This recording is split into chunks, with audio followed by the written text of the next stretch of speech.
Here is the guided worksheet for Week 1, Section 1.1 on graphs and graphing utilities, or graphing calculators. You should have downloaded and printed this guided worksheet, the blank copy, and work through the problems first, and then take a look at the solutions in this video. In this section, we're going to talk a lot about equations. One way to represent an equation is by a graph. And the graph would represent all the solutions to that equation, right? So we can think of it, that graph, as representing the set of all coordinates, okay, of the points that make the equation true. So this means that if a point lies on the graph of an equation, then it will make the equation true. So we can kind of go in both directions. We'll see an example of this shortly. First of all, let's just visualize some important key points on graphs called x-intercepts and y-intercepts. So an x-intercept is a point at which the graph touches or crosses the x-axis, and a y-intercept is a point where the graph touches or crosses the y-axis. So in this first problem, right, we see two different graphs. The equations aren't given for these graphs, we're just really looking at this as a visual problem. All right, and for the first graph on the left, we just see that it intersects the y-axis and does not intersect the x-axis.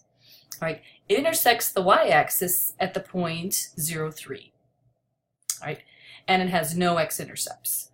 Whereas this graph, the graph of a line, it intersects the x-axis and the y-axis, and we represent those points here as -5, 0 for the x-intercept and 0, -6 for the y-intercept. If we take a look at a few more graphs here, the graph on the left shows it could be the case where the graphs do not cross either axis, so there are no x or y intercepts. Or in this case, we have a curve which has 4 y-intercepts, all right, and then there's one x-intercept right here, which would be at -3, 0. So this leads to maybe a generalization of this. Say, well, what's the general form of a point that's an x-intercept and that's a y-intercept? We notice that for x-intercepts, the y value is always 0. And we could have anything here for the x value, right? So any real number, that's what our a represents, the variable. Whereas for a y-intercept, the x values are always 0 and the y's are any real number. So just think of a and b's as a and b being real numbers. All right, let's take a look at an example now in which an equation is given. All right, so in problem 2, we want to graph this equation by finding the x and y intercepts. But we're going to work through the last part of problem 1 kind of in reverse.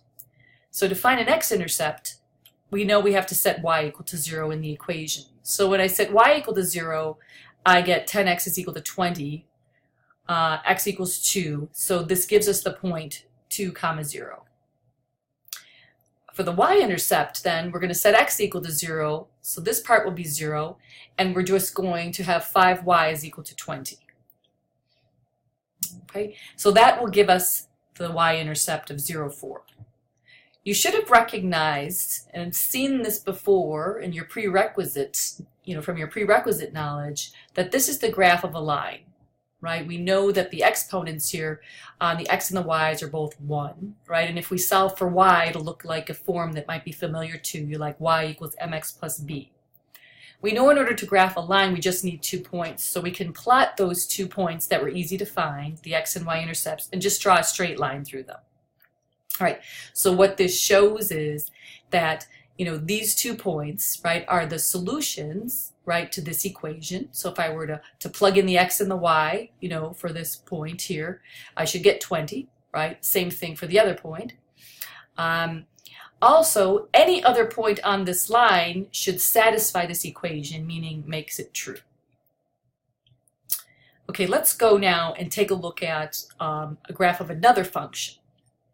All right, if you recognize this function, which you should have seen before, just the idea of absolute value, in this problem, we want to graph y is equal to x plus 1. We're going to do that first by hand, and then I'm going to show you how to use the table feature on your calculator to show the output for these various x values. Well, one way that we can graph a function, right, would be, or just some equation, would be to input those x values, right, and then simplify the formula to get the y values. So that's all I did in this case. All right, so for each x value that was given, I put it in the absolute value equation, right, simplified it, and I got these y values out, and then I plotted each point. Right, now, what you should know is that because this is an absolute value function, it's got that V shape. So when you connect these points, right, with lines, they should just be straight lines through those points. All right, well, this was just a little review of absolute value just in general. So this is kind of a modified, equation from the absolute value maybe that you're familiar with, you've seen. And remember the definition of absolute value. If x is positive, so that means greater than 0, or if it's equal to 0, right? If I take its absolute value, I just get that thing that's inside. So if this was just a 0, the absolute value was just 0. Okay?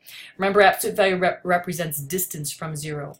If this was a -5, all right, or I should say this is a +5, then the absolute value of +5 is just 5.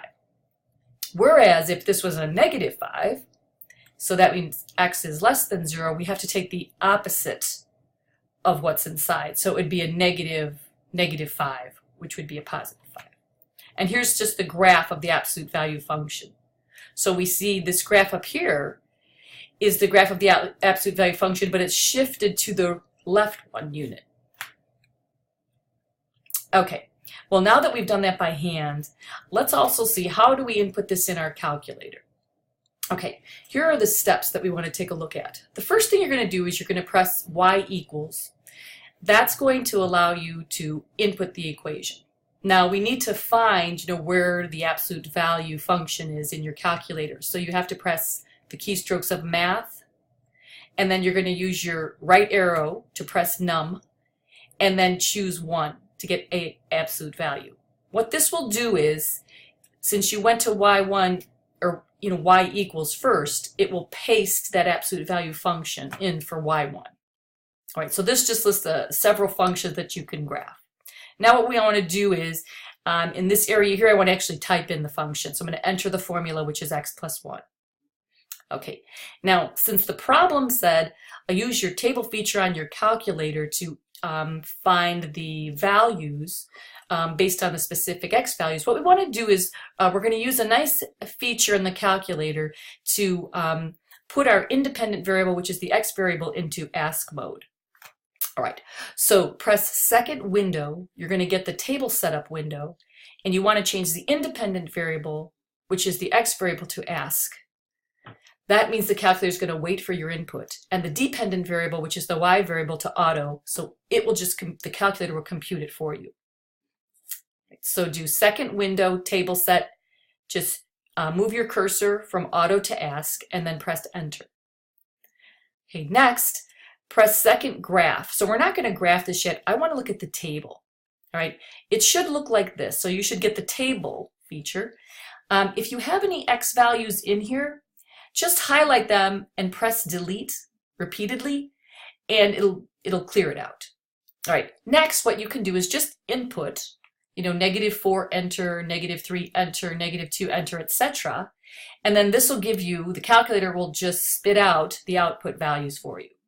All right, so 3, 2, 1, 0, 1, 2, 3. Hopefully we match this one, 3, 2, 1, 0, 1, 2, 3. Right, so our hand calculations were correct. All right, next thing we want to do is let's graph this. Well, we need a good window in order to graph it. So this is what's called the standard window. And if you'll notice, if I can slide up one more time here, the grid I gave you went from -10 to 10 and -10 to 10. So this grid, usually what's given to you, will give you a clue as to what window to use often.